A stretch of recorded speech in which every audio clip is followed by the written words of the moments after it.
Well, first of all, thank you for the very nice introduction, and also to the university for this invitation. I'm very happy to be here and to be able to talk to all of you. I'm looking at the photo. Is it the same man? Maybe I was a little younger then. A lot younger.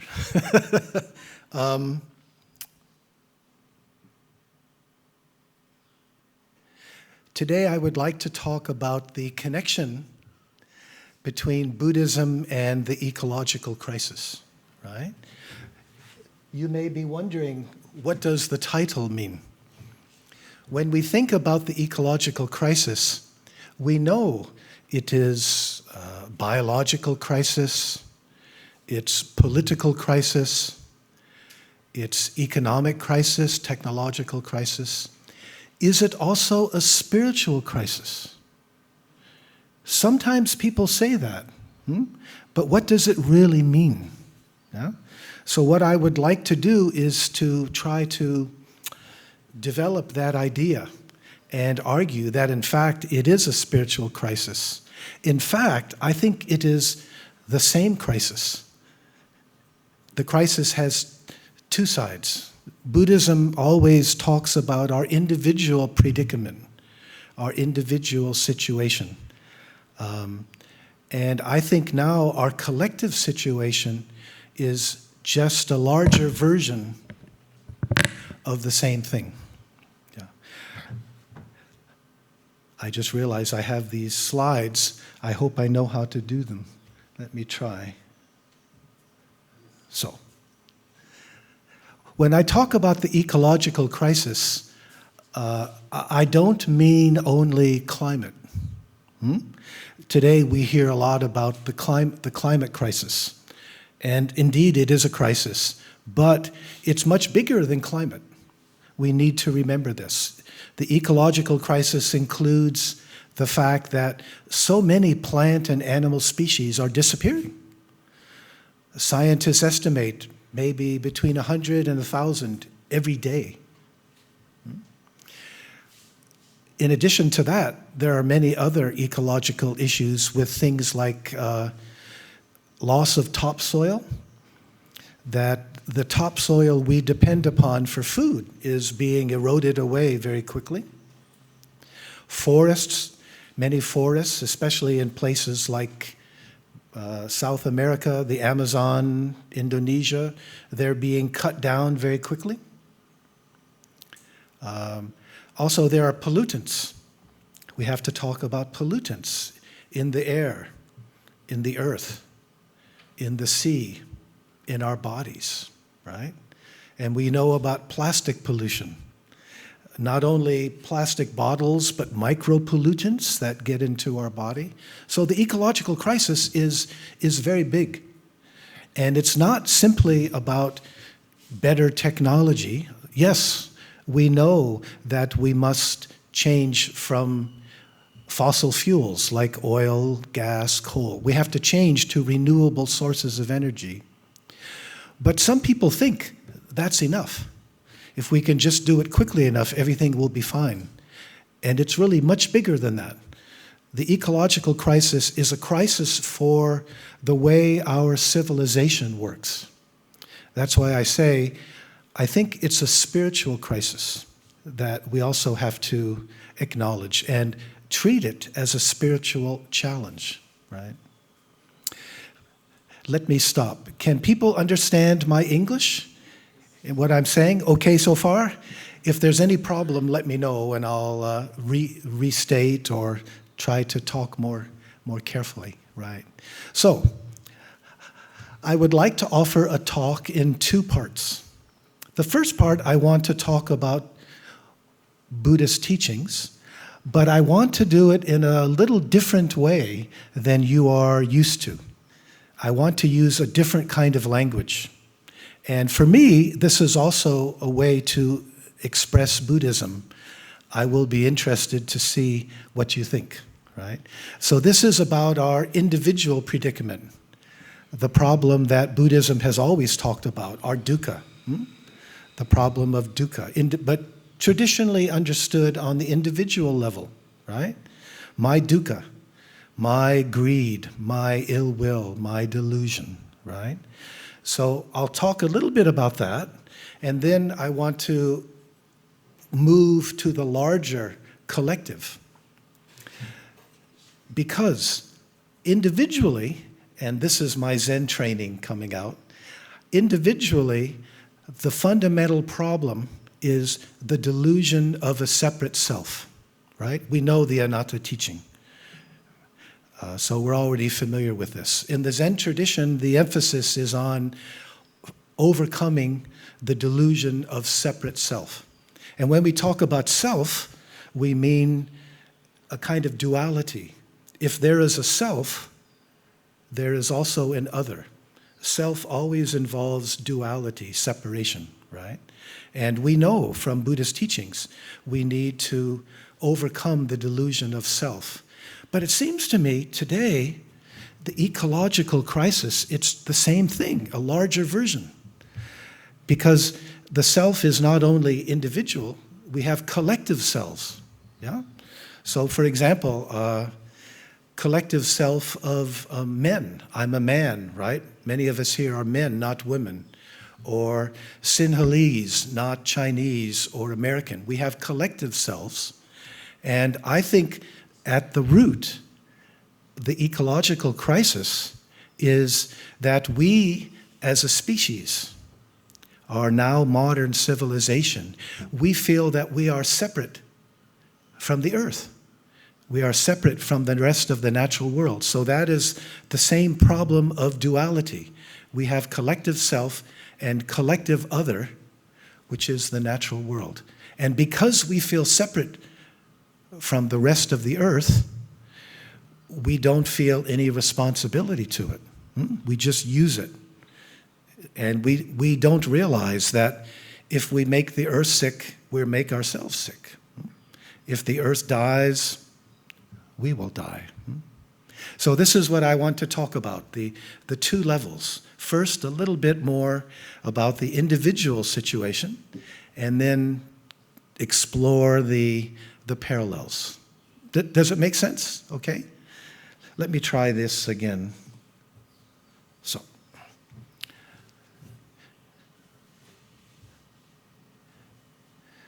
as we know, one of the fundamental essential teachings of Buddhism is anatta, right? Dukkha, anicca, anatta. And I think it's the most difficult one to understand. Right? We all know about impermanence. We all know about suffering. But what does anatta really mean? I think it's still a challenge. In the Buddhist tradition, what we have the 5 khandhas, 12 nidanas that try to deconstruct the sense of self. In modern language, I think we have another way to put it.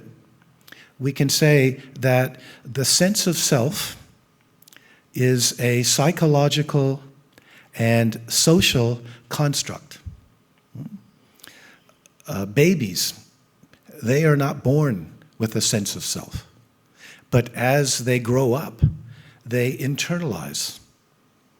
They learn it from other people. Babies, children, they learn to understand themselves in the way that other people understand them. Your mother, she looks into your eyes and says your name. Ah, that's who I am. We learn to look in the mirror and have this sense of separation. And of course in society too. For society to function, we need this sense of self. There are some famous examples of very young children. Like in Europe, there was the famous story of a wolf boy. He was raised by wolves. I don't know what happened, but as a baby, maybe his mother died, he was taken by wolves. They raised him, and by the time he was found, it was actually too late because he had already developed, but there was no socialization. There was no language. And so he never really developed the kind of sense of self that we have. There are certain developmental stages, and it was too late for him. Yeah. So we can say the sense of self is this psychological social construct composed of what? Composed usually of usual ways of thinking, feeling, acting, reacting. It's about the way that these processes work together. Please notice, these are all processes. They're not things. We can say that the sense of self is a kind of function. It's a function, but it doesn't have any separate reality of its own. From a Buddhist standpoint, we have to say that. And what is really interesting for me about this is that in a way, we feel this. We have a sense of self, but we feel that it's empty. We feel incomplete. The sense of self, we can say, it has no grounding. It has no reality. It's just this function. And so I think at some deep level, we realize, each of us realizes, we are not really real. We are not real in the way that we think we are. And we experience this as a dissatisfaction. I would call it a sense of lack. I think all of us as human beings with a sense of self, this sense of self has a shadow to it. It has another side. It is a sense of lack. What do I mean by that, sense of lack? By lack, I mean the feeling that something isn't quite right about me. Something is missing. Maybe I'm not good enough. Anybody here ever feel that? I think all of us, to some degree, right? We have this sense of lack. For people in more individualistic cultures, like say in the United States, I think probably we are the most individualistic culture in human history. And it means also that our sense of lack is stronger. Whereas people, when you have more traditional society, extended family, maybe the sense of lack isn't quite so strong because you're part of a larger family, a part of a larger group, right? But growing up in the United States, for example, which I did, we learn, what do we learn? Well, what I think happens is in America, it's very common. We learn that I don't have enough money. This is very important in America. In other words, because we have this sense of lack, we feel something is wrong with me, we need some way to deal with it, some way to address it. So we have what I call lack projects. If only I had enough money, then I would be okay. If only I'm famous enough, I will be okay. Everyone, please buy and read my books, okay? This is the way of thinking. If only enough people buy my books and I become famous enough, then I will feel more complete, more whole. Now we have the internet, so we have influencers, right? We have ways to become famous on the internet, and that's what many people try to do. I call these lack projects, right? If only I had enough money, if only I'm famous enough, if only I'm powerful enough. Also our bodies. Traditionally, I think it's more of an issue for women, but really for everyone. We're taught, I'm sorry, your body is not good enough, right? We have to become more beautiful. In my case, my wife reminds me, more thin, right? We have to become more beautiful, more handsome, more strong. I remember reading once about a supermodel. I think Naomi Campbell, is that a supermodel in Europe, yeah?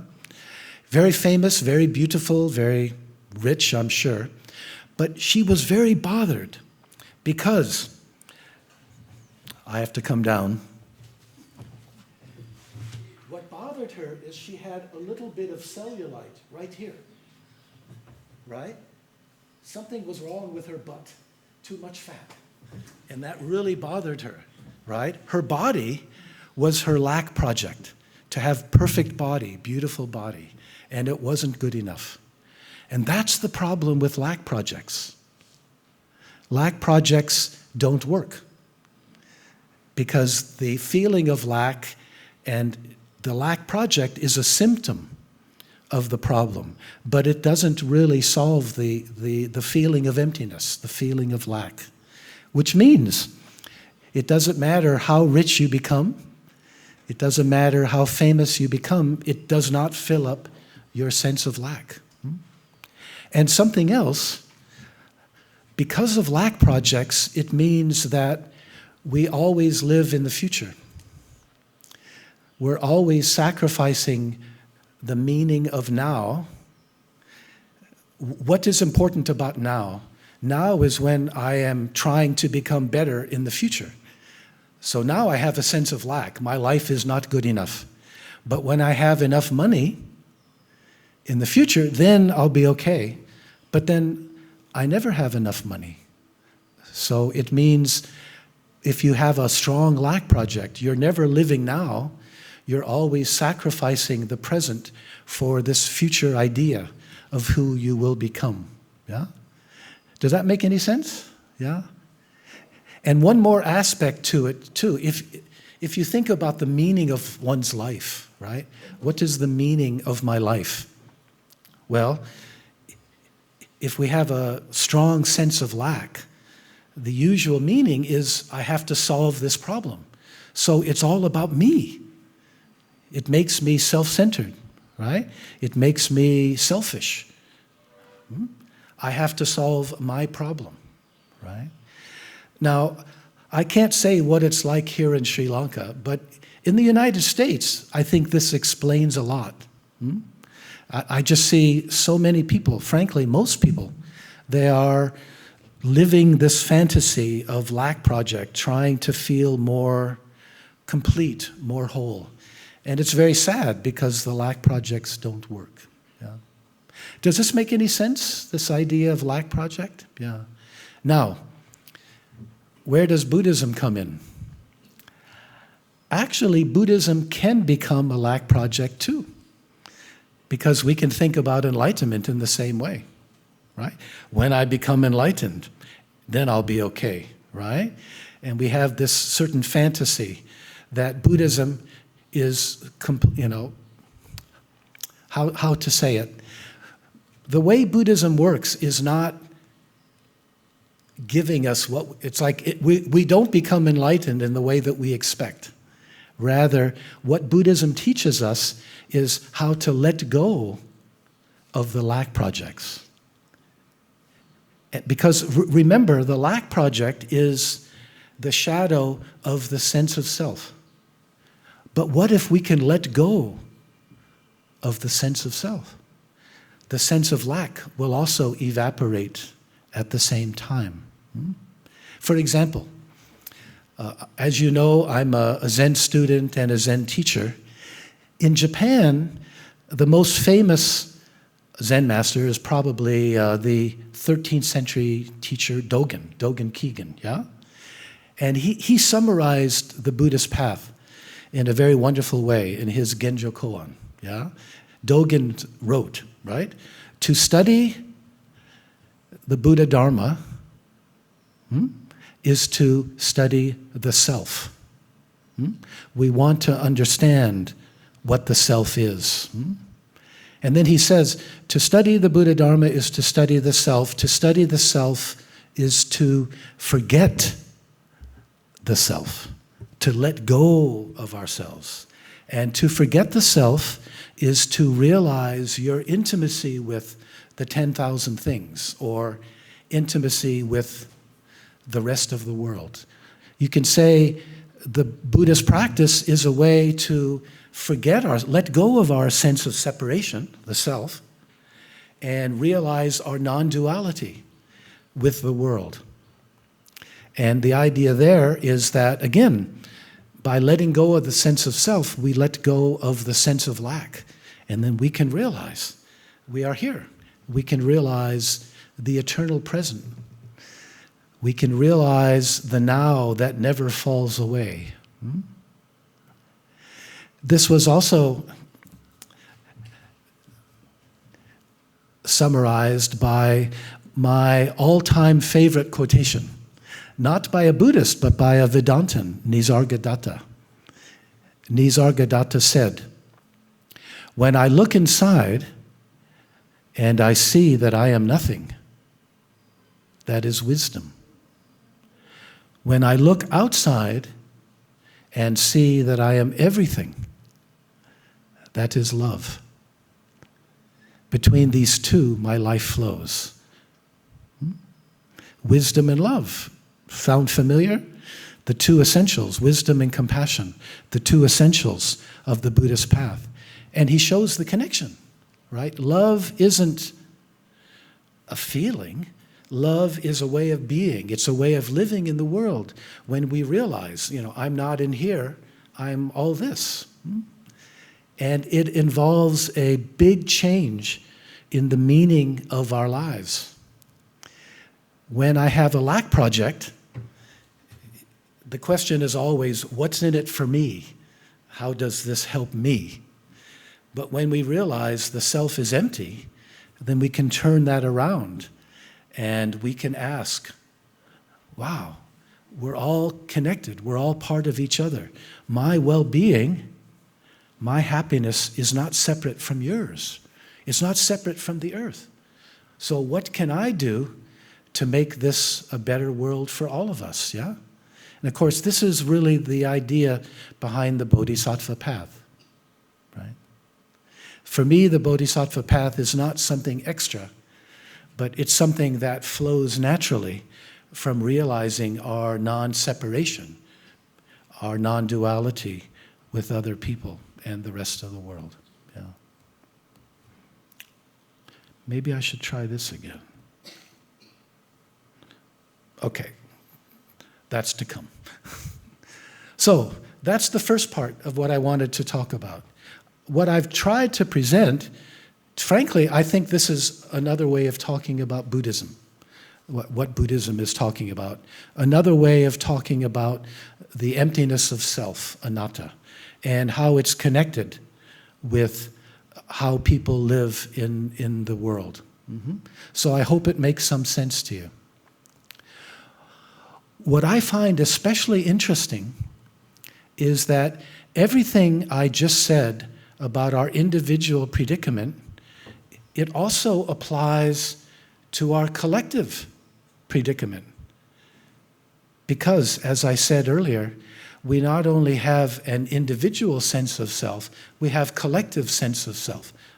Our collective relationship as a species, as now modern civilization, our collective relationship with the rest of the earth. I really think it's the same problem, that we feel separate from the earth. And because we feel separate, then we're always asking, what's in it? How can we use it for our own benefit? And we don't realize that by damaging the earth, because we are non-dual with the earth, by damaging the earth, we are damaging ourselves, right?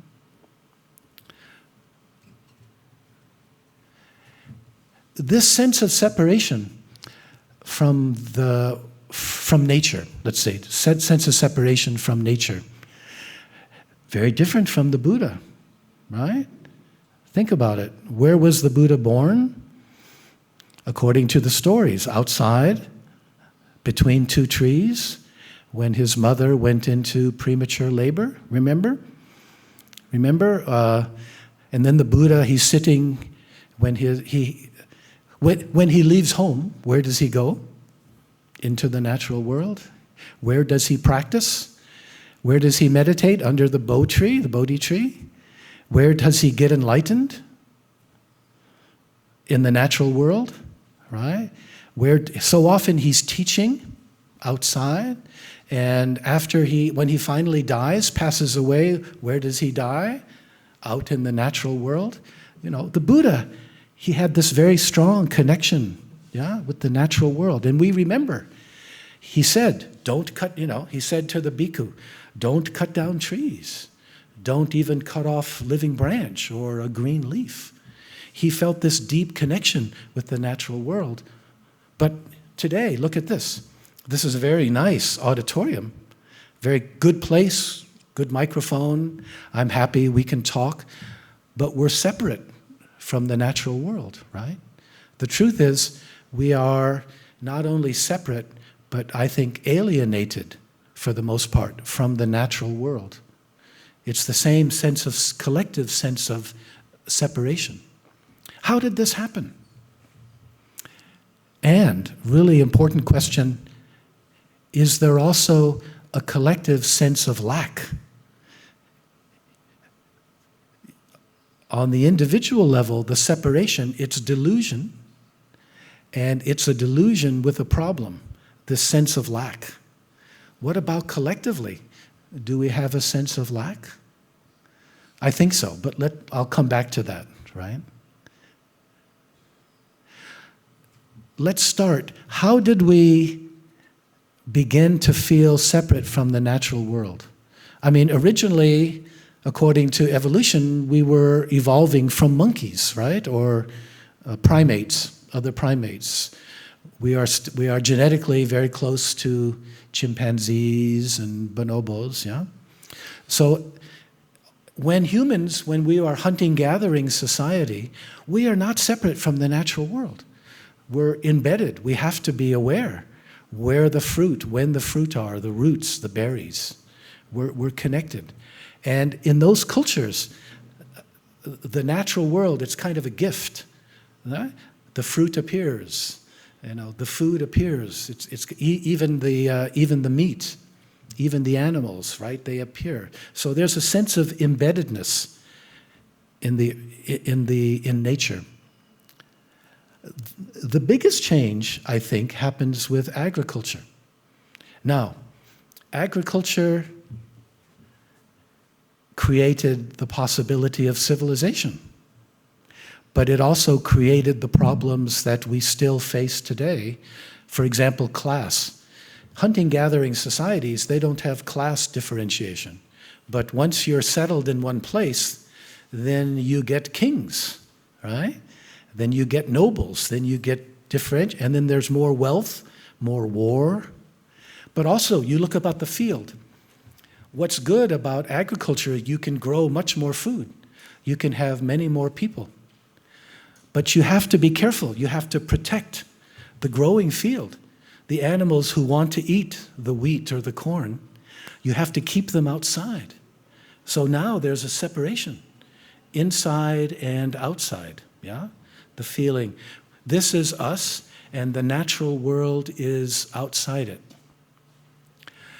But even then, for the earliest agrarian societies, right? I'm thinking, for example, Mesopotamia, Egypt. We can add, like the New World, Incas, Mayas, Aztecs. These are all early agrarian societies, yes? What's interesting about all of them is that they still feel an important connection with the natural world because they all feel they have a responsibility.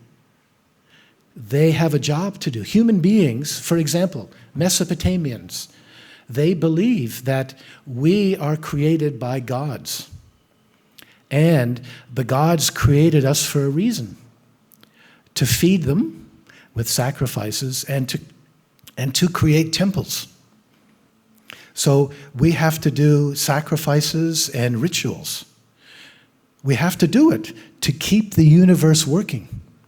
Also in Egypt, right? You have to do these rituals because if you don't, the universe will break down. I think many of us are familiar with the Aztecs. They had a very nasty habit, right? They would drag the war captives to the top of the step pyramid and cut out their hearts with an obsidian knife and offer the heart to the gods, right? Why do they do that? Because you have to feed the sun god. If you don't keep feeding the sun god, he will be unhappy, get angry. Maybe he will lose his way. So what's important here is that in all of these early societies, human beings have a role to play. We have a job. That's why we're part of the natural world. We have a responsibility to the cosmos to keep it working, right?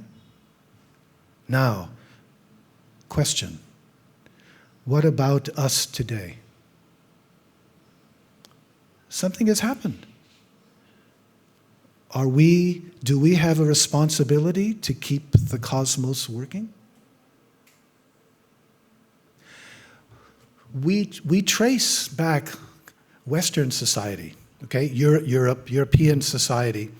We trace it back to Greece and Jerusalem, right? Greece, they had a new idea. They distinguished between the natural world and human society, right? But this was a new idea. Before that, people in Mesopotamia, Egypt, Incas, they think that the human society is also natural. The way we live together is just the natural world. And you can't change that because you're busy with the sacrifices, right? That's just, you might get rid of a new king, kill the old king, get a new king, new pharaoh, but basically the structure of the society is the same because it's just like the natural world. It's natural. And then the Greeks come along and they say, well, no. Actually, how we live together politically, socially, that's not natural. We can decide for ourselves. This is how the Greeks developed democracy. And what this means is, beginning with the Greeks, there's a new idea. There's the natural world, and there's human society, and we are different because we can reorganize. If we are not happy with the way our society is organized, we can change it. That's the meaning of democracy. We can get new leaders. We can pass laws. If it doesn't work, we can have revolutions, right? But we have this new possibility because we know human society, it's not determined by the gods or the earth. We decide together. But because we decide together, there's this sense of separation, you see, from the natural world. And with the feeling of separation, there is the loss of responsibility. We don't have responsibility to the natural world. We are free. Wonderful, we are free. Wait a minute. What's the meaning of our lives? Where do we fit in? So it actually creates a kind of a problem. On the one hand, we're free, we want to be free. But in this freedom, we've lost our connection to something greater than ourselves. The point of nature, the point of the old gods was we are part of something greater than ourselves. And now,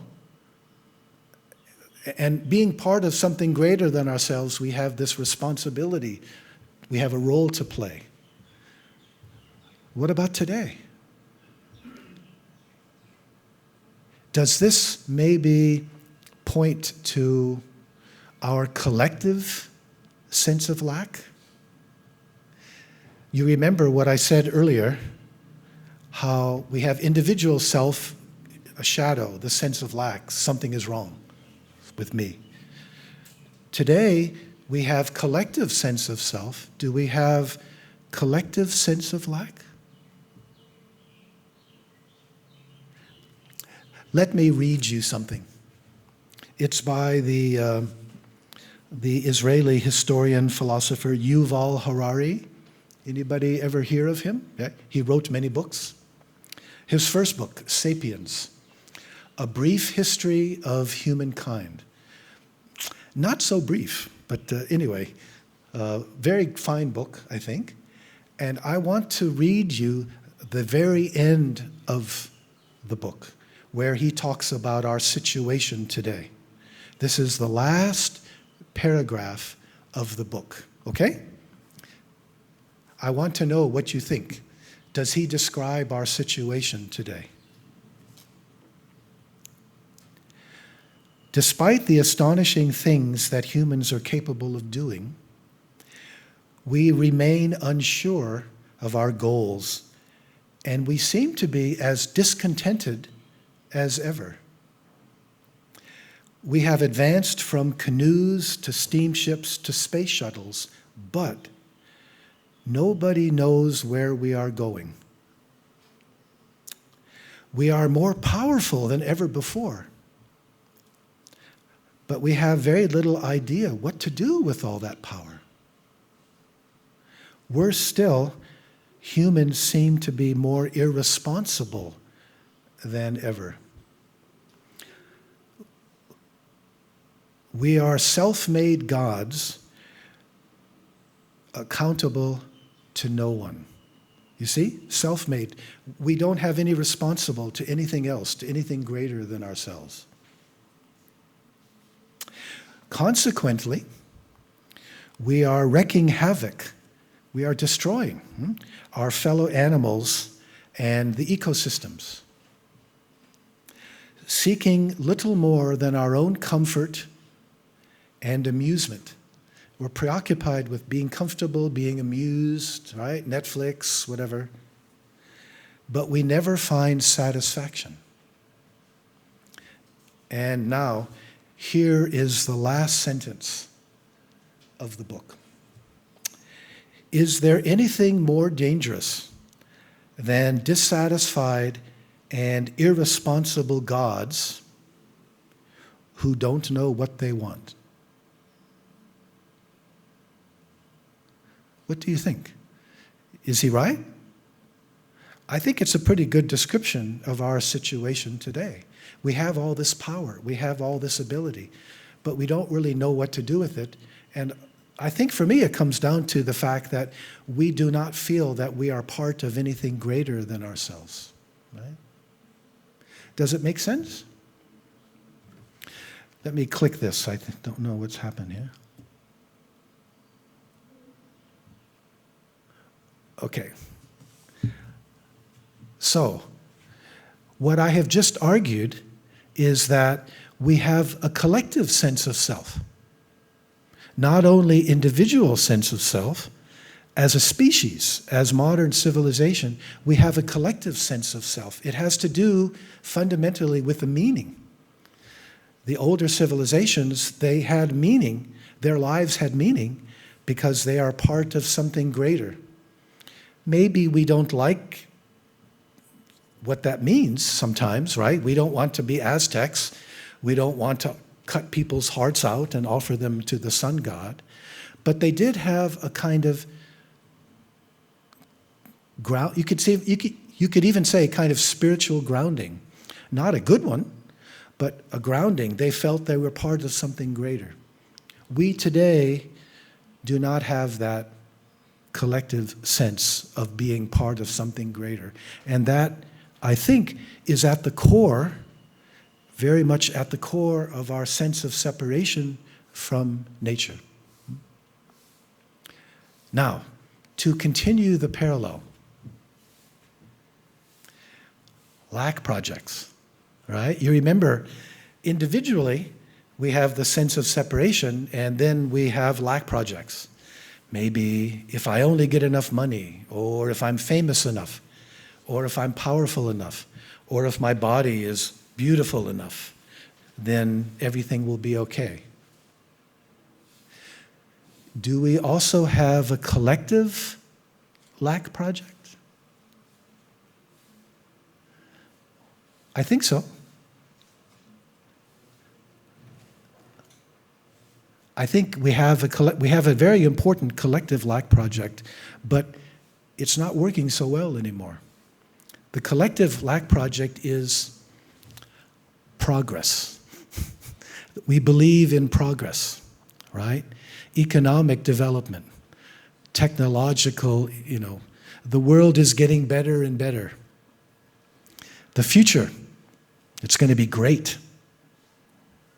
I think until very recently, that has been our lack project. We're going to have more democratic society, more economic development, more technological development. But it's interesting, with the ecological crisis,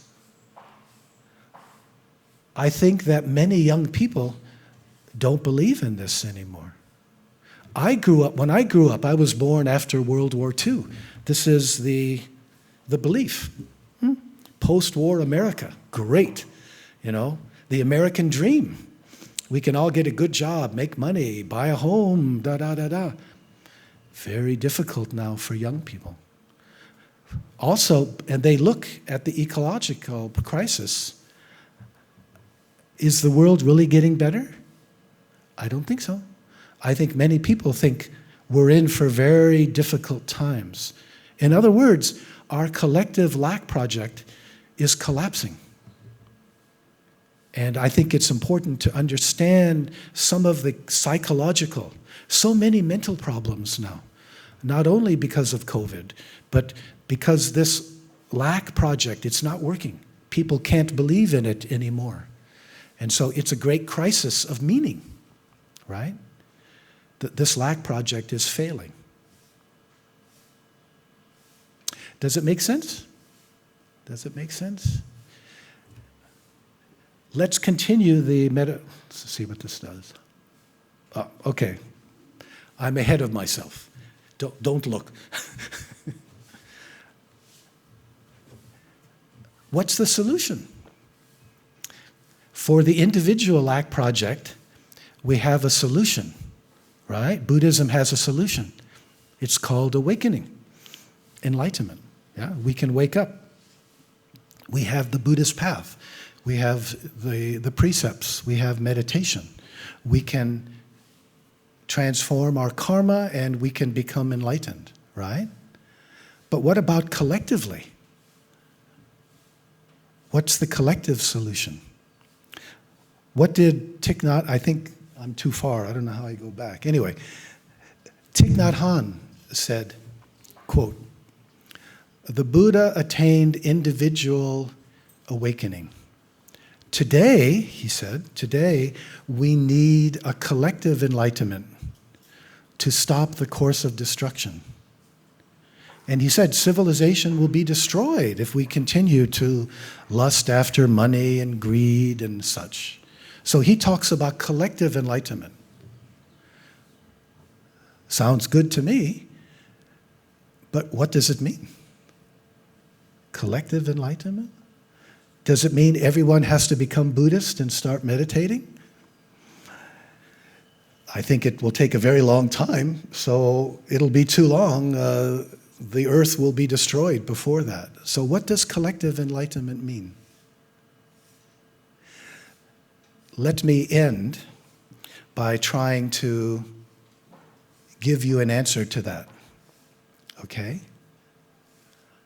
I think it's happening. I think collective enlightenment is already happening, but we don't see it. I'm thinking especially of a book by an American writer, a Zen student, named Paul Hawken. And he wrote a book called Blessed Unrest. Very interesting book. In this book, Paul Hawken said, something is happening right now that has never happened before in human history. Something new. Now, this book is already 30 years old, but it's still true. He said, right now, there are many groups of people that are aroused, the groups of people, they are coming together, they are developing. Why? For themselves? No, not really. The groups of people, these are many, many groups working for social justice and ecological sustainability, ecological healing. He said, this is new, so many mostly secular groups. He estimated, this was, again, maybe 40 years ago, he estimated 1.5 million groups at that time. Mostly very small. It's not a communist conspiracy. They're not, they're individual groups. They have their own, usually they're very local. They have their own leaders. Sometimes they connect, but they're working. And the most important thing, they're not doing it for selfish reasons. Why are they doing it? Why are they doing it? Hawken, he compares this.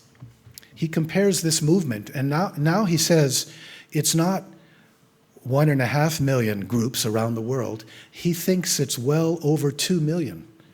It's growing, it's growing. And he compares it to the immune system of our bodies. He says, this development is the immune system of the earth springing up to heal itself.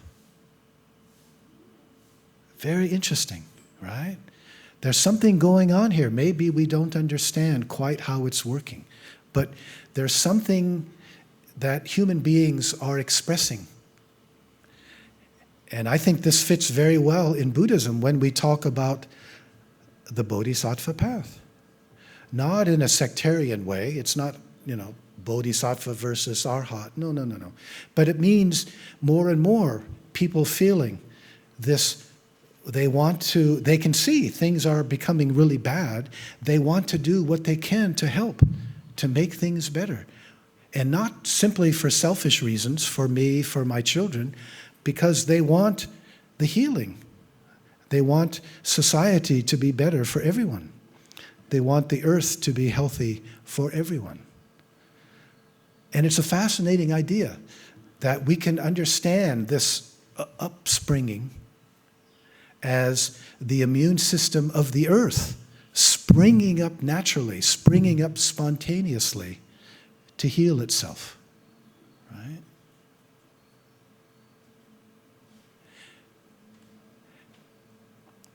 And one of the wonderful things about this, if you think about it, is the meaning that it provides to our lives, right? Remember, the early agrarian agriculturists, the meaning.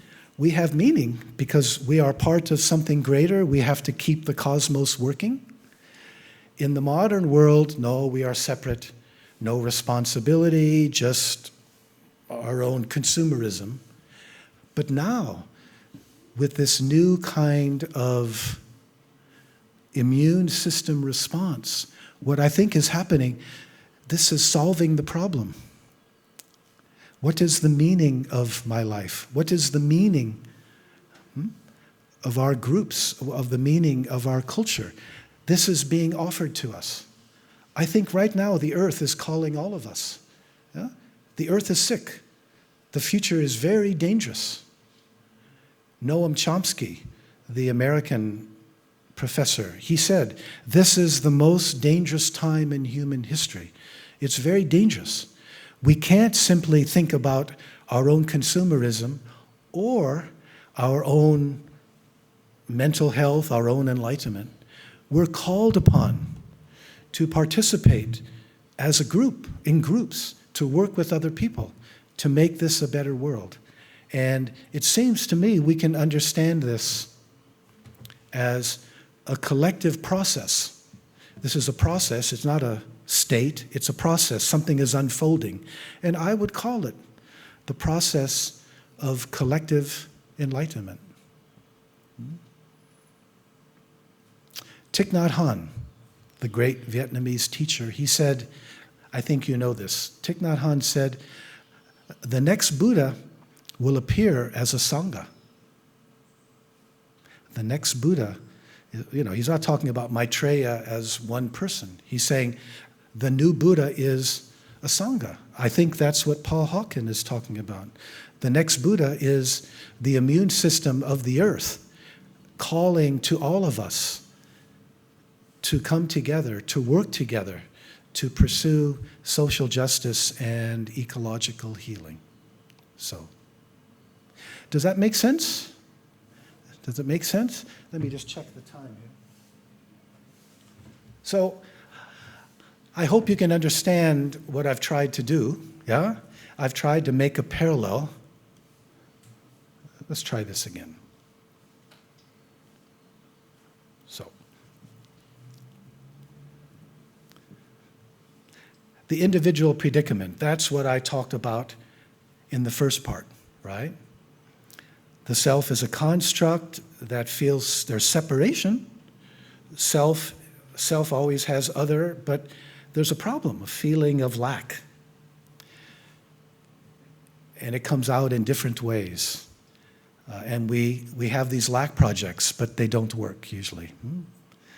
We can't get rid of the self, but we can realize it's empty, which is what Buddhist practice can help us do. And there's a change of meaning in terms of the meaning of my life. Instead of always asking, what's in it for me? What can I get out of this? We turn it around and we can ask, okay, I wake up, I realize I'm not separate from you, I'm not separate from everyone. What can I do to make this a better world for everyone?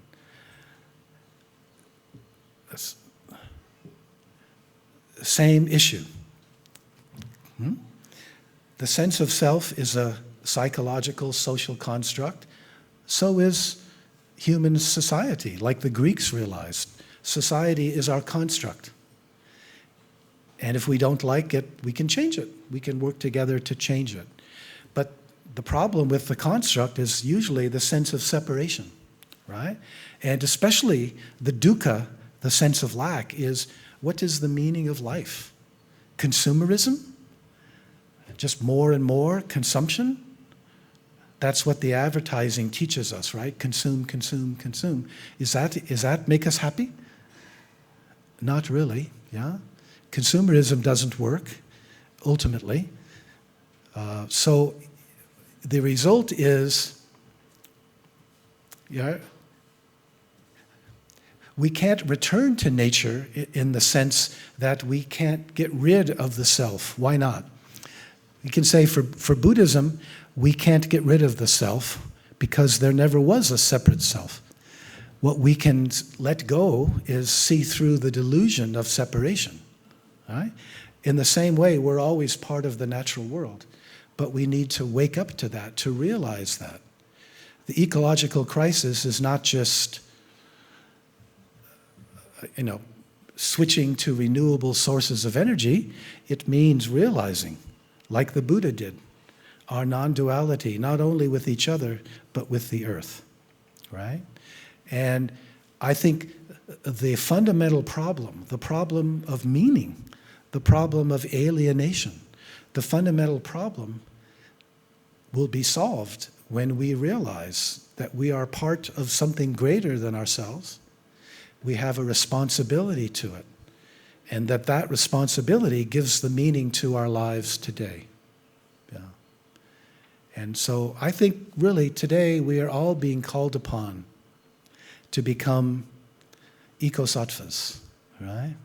To do the best we can to respond to the crisis. We need everyone, all hands on deck. We can't simply think about our own peace of mind, our own enlightenment. No, we can't do that anymore. We have to realize that's part of something greater. We have to find ways to work together to address the larger problems. So, let me leave it at that. Thank you very much for your attention. Yeah.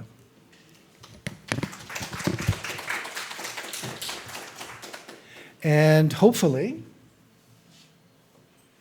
We have a little time for discussion, question and answer, yeah? What time do the monastics need to go for? Is 11:30 too late? 11:15 maybe? What do you say?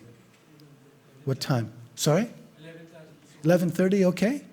So, please keep, and just leave whenever you like. But, so we have a little time, and for other people too. What do you think?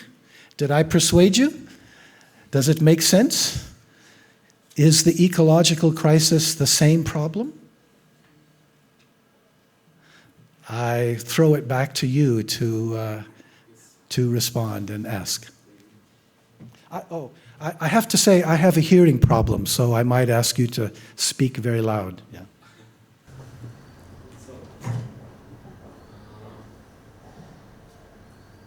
Natural world is plants and beings are two kinds of things in the world. Plants, two kinds of lives, plants and the beings. We are also part of this natural world. And our forefathers get down from the tree. As you say, we are civil people like that, we say. And our forefathers take down from the trees. Comes down from the trees, right? Yes. And we are the plants and beings are interconnected and interdependent. So, we inhale oxygen, so, exhale carbon dioxide, and trees inhale the carbon dioxide and exhale the oxygen. so. And trees provide the foods and whatever things. So we are interconnected. Always. Always we are interconnected. Without the trees and plants, we cannot live. In that sense, and yes, plants also have the life. And we are dying, trees also, plants also, subject to die.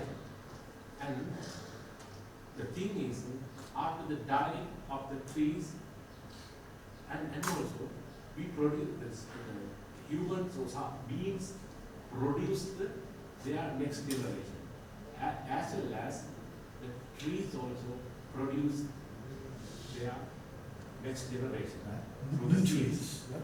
Through the seeds. So we are interconnected, interdependent, and so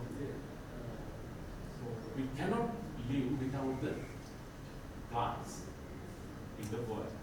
So in that sense, you are always pointing out that the collective sense. And in my opinion, yes, if we can build up the collective consciousness, if we can build up the collective consciousness in the whole world, we will be able to resolve all the problems. And you pointed out that the not collective enlightenment. And my idea, so the enlightenment is a self-experience, right? The self-experience, individual experience. So it is very difficult to collective enlightenment think. And Buddha also said that Buddha cannot accompany anybody into the enlightenment. Only Buddha can show the path. Show the path. This is the path. If you go in this path, you will be able to reach to the destination.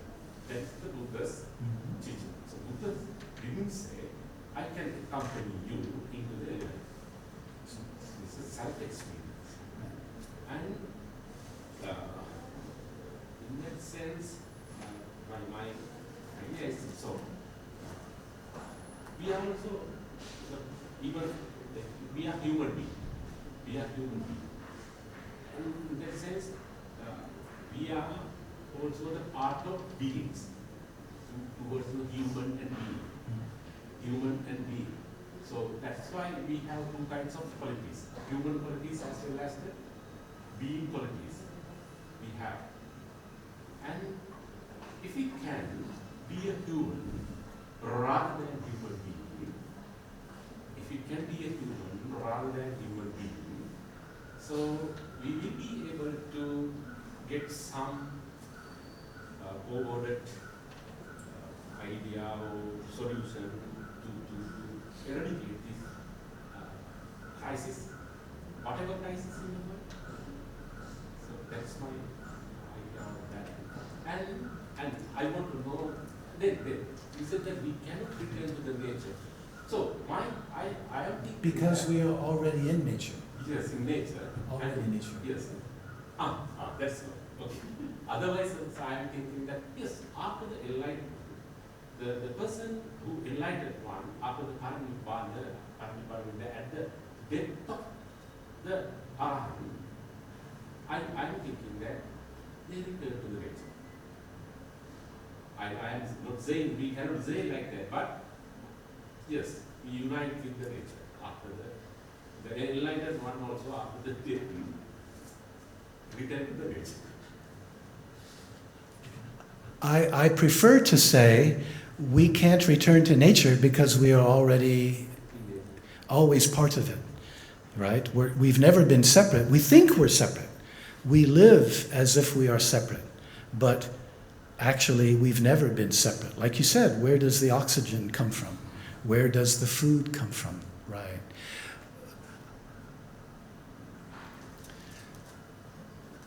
In a way, I am trying to offer a new vision of the Buddhist path, right? See, for me, I want to ask, what does Buddhism offer today that can help us understand the ecological crisis and address it, respond to it, right? But there's another question. What does the ecological crisis mean for how we understand and practice Buddhism? Okay? The Buddha emphasized anicca, we know, impermanence. Does this apply to the Dharma, to the Buddhism? The forms that Buddhism takes, right? Is Buddhism what the Buddha taught, or is Buddhism what the Buddha began? Right? Nothing was written down for maybe 250, 300 years. We don't know what was lost. We don't know what was added. It's definitely impermanent. We know Buddhism goes to China. It becomes very different because it interacts with Chinese culture, with Taoism, with Confucianism. Buddhism goes to Tibet. It interacts, right? Tibetan Buddhism interacts with Bon shamanism. So one of the wonderful things about Buddhism is it's flexible. The path of awakening, it's flexible to different cultures. Today, Buddhism too faces its greatest crisis ever, the greatest challenge. Buddhism comes to the modern world. A modern world that I think is self-destructing. The modern world, it's a secular world emphasizing consumerism, materialism, right? And what does Buddhism offer? That can help us. And we have to be open to the possibility of adapting Buddhism to the situation we're in. Buddhism is about the dukkha, the end of dukkha. Well, today we have the horrible dukkha of ecological crisis, also war. But for Buddhism to remain relevant in the world we're living in right now, I think we need to understand Buddhism maybe the way that I'm talking about. So I'm offering one way to modify Buddhism for the modern world, which is what, Buddhism is impermanent. This is not violating Buddhism. This is how Buddhism stays alive. This is how Buddhism remains creative. The situation changes, Buddhism changes, our practice changes. So I think given how dangerous the ecological crisis is, we all need to be asking about this. Yeah. Thank you for your comment. Yeah. So I want to know that the word dukkha, as a native, I want to know, what is the proper word for dukkha, English word? Or if it can translate, or if it cannot translate the word dukkha. If it can translate dukkha, what is the proper English word for it?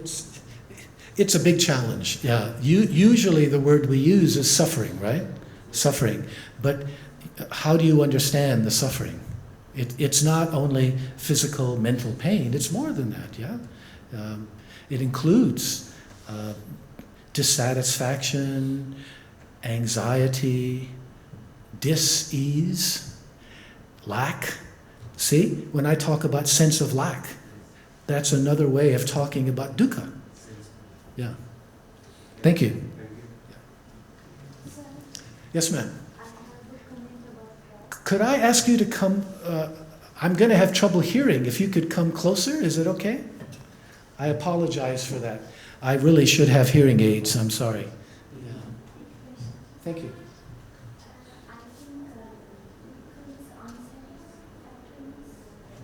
I still can't hear.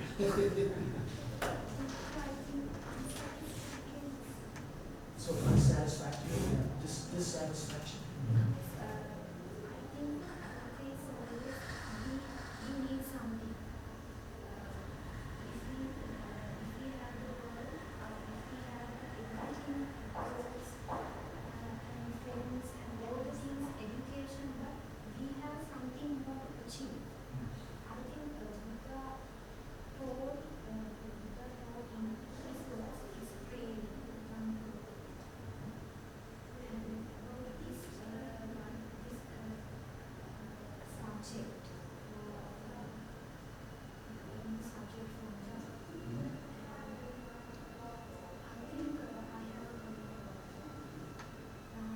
If you want to talk very loud, so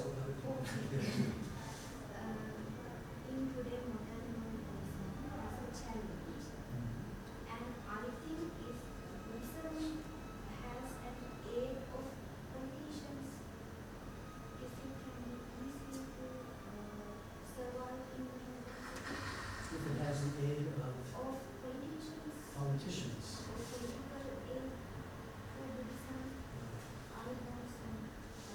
Maybe it can help. Okay, thank you. Very good. Could people understand? Are you Sinhalese? Yeah. Would you like to say it again very loud in Sinhalese so everyone else can understand?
Thank you.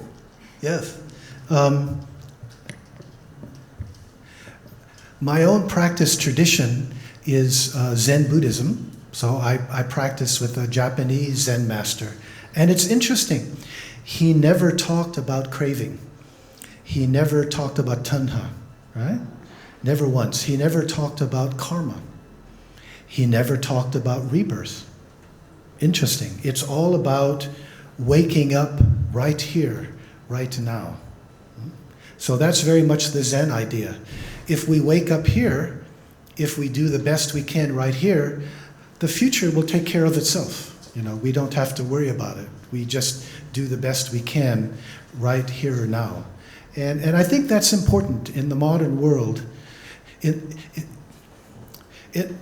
When we think about Buddhism in the modern world, especially modern science does not support the idea of karma or rebirth. Now, that doesn't mean it's wrong, but modern science doesn't support it, right?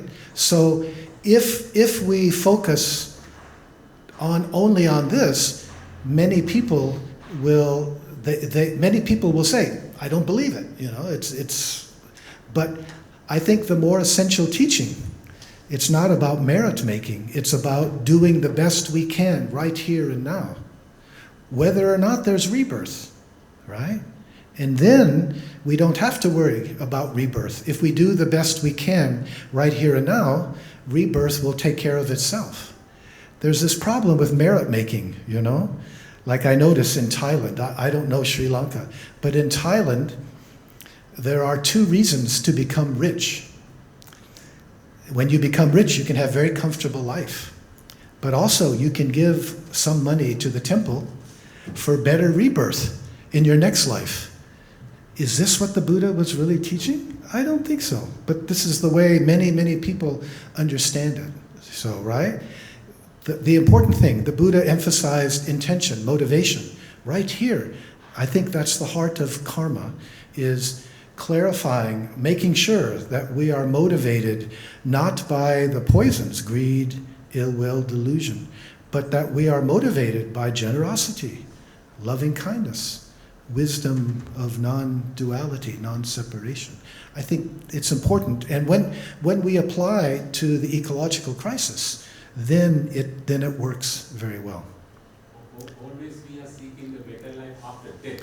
Yes. What about, it's future oriented. It's like progress, the whole progress problem. Yes. You were asking about political support. Actually, I disagree. I think it's somewhat dangerous. What I mean is, for example, Israel and Palestine. I lived in Israel for half a year. I was visiting scholar. And I saw how the Palestinians, they are Muslim, I saw how they are treated. Terrible. You see, Israel is a religious state. And the problem is, if you're not Jewish, you are second-class citizen.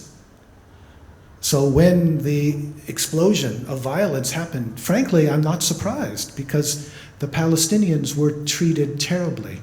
If you have a Christian state, Muslims, Jewish people, Buddhists, they will be second-class citizens. So frankly, I think the idea of any religious state today is a big mistake, because you're dividing. People should be free to have any religion they want, and that should be, they are the same, they are equal in a democracy. So that's a big challenge. In my own country, many Christians want America to become a Christian state. But I think that would be terrible. So we need support. I agree with you that I think the state should support spirituality generally, but it should not support one particular religion over another religion. Then it becomes a problem. There's discrimination, prejudice. Yeah. Does it make sense? Thank you. How are we doing on time? This is not a question actually. Sure. The professor always giving there much emphasis on the lab project. So, as a human being, what I'm feeling, as a human being, lackness is something about telling something about progress. For example, when I'm a student in the class, the teacher used to say that your writing is very something like that. Your presentation is not good, something like that. So in that sense, the lab project makes some sense about the progress, isn't it?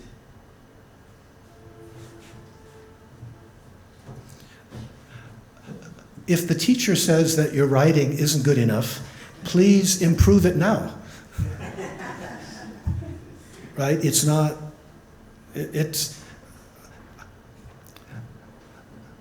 one way to understand the fundamental problem with lack projects is that they always devalue the present. The present is only a means to the future. And we are, then you can say, we are trapped in time. We are caught in time. And to wake up is to let go and to really be here, right now. And some of the mystics talk about the eternal present or the eternal now. And even Jesus, if you think about Jesus, what did he say? Unless you become like a little child, you won't enter the kingdom of heaven. Have you heard that? It's one of the things he said. We must become like a little child. Why? A little child isn't thinking about progress. The little child is right here, right? You know, they're living right here, right now. And we have to learn to do that. Now, we know the now, it changes. It sometimes grows, it develops, it becomes different. So to live in the present, it doesn't mean to be stuck. It means to be really open to what's happening and to be able to dance with it, to play with it. So I think a lot of the problem with modern life is the way that we understand or misunderstand time. Right? We're all, now is never good enough, but the future, then everything will be okay. And then problems, yeah. Thank you. Yeah.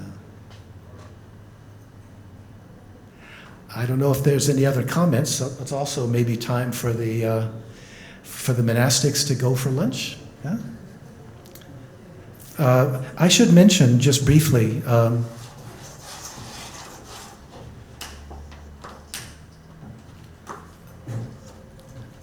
the talk that I gave today, it's from this book. It's from chapter 4. Now, if anyone wants to read the book, please send me an email and I can send you PDF. It's okay, no problem. But I only have PDF for the whole book, sorry. But you can read chapter 4 if you want. And on my website, let me mention my website. On the website, there's email address, but it also lists all the books. If you want any of the books, just send me email. I can send you PDF, okay? Now, what is my website? www.David Loy, one word, davidloy.org, O-R-G, that's all. davidloy.org. And if you send me email, I can send you PDF. Yeah. Because I know books here are very expensive and very hard to get. So if you want one, let me know. Okay?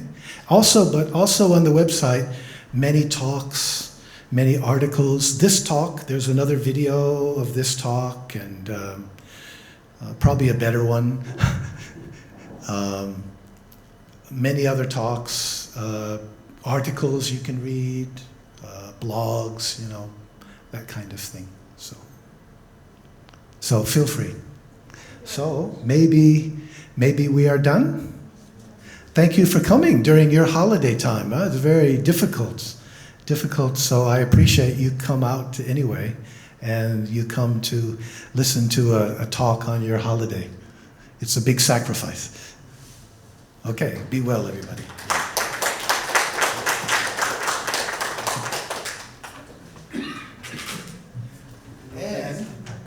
Have a nice lunch. And it is a pleasure to share our intellectual knowledge.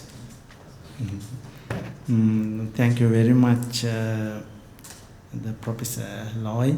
I think it's very interesting lecture, and you paid our attention to the new direction to read the contribution of a human being for the ecological crisis. And so when I listened to this talk, very interesting statements were presented by you, Professor.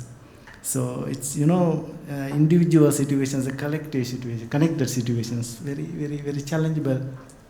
Same things, And the ecological crisis is the crisis of the human civilization.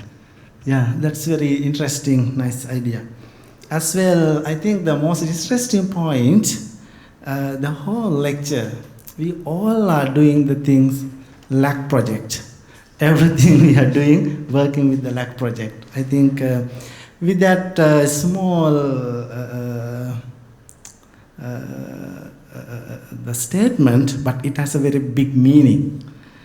And I think we are very lucky to see and get the talk like the professor like you. Today is the first day in my eyesight I'm seeing you, but I think now the given time is already over. I would like to pay my sincere thanks to all the participants, especially today Dr. Venerable Muthukili Avindaratana Thera, he participated. Thank you very much, Venerable Sir. As well, Venerable Dr. Damala Katera also participated. Thank you, Venerable Sir. As well, all the our Venerable Mahasanghas, especially our postgraduate students, they are doing their postgraduate research studies also. Some of them are doing even this aspect also.